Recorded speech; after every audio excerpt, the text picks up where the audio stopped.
Halo semuanya, saya Ana Alaikum. Di sini saya akan membahas mengenai tokoh dan perwatakan. Poin-poin yang akan kita bahas adalah penokohan dan perwatakan, jenis-jenis tokoh, dan motivasi tokoh. Tokoh adalah pelaku yang mengemban peristiwa dalam cerita fiksi, sehingga peristiwa itu mampu menjalin suatu peristiwa.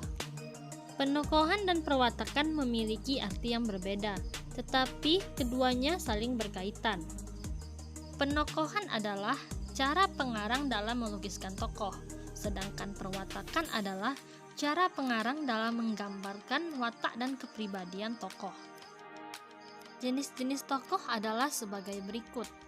Pertama, tokoh utama dan tokoh pembantu. Tokoh utama merupakan tokoh yang mempunyai peran penting dan paling sering diceritakan dalam sebuah cerita. Sedangkan tokoh pembantu adalah tokoh yang mempunyai peranan hanya sebagai penunjang tokoh utama di dalam sebuah cerita.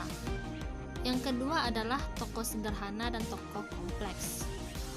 Tokoh sederhana adalah tokoh yang mempunyai satu sifat watak tertentu saja.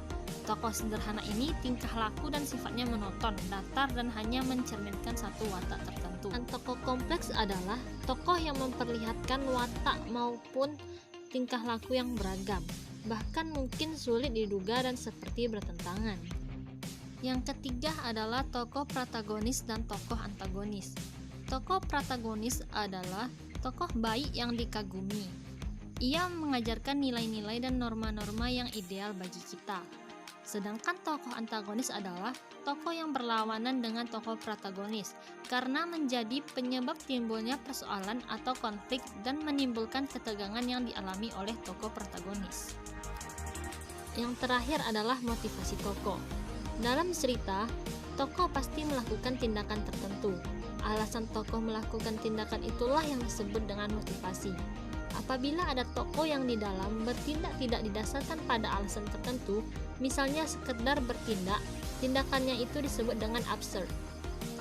Motivasi sendiri dibedakan menjadi dua.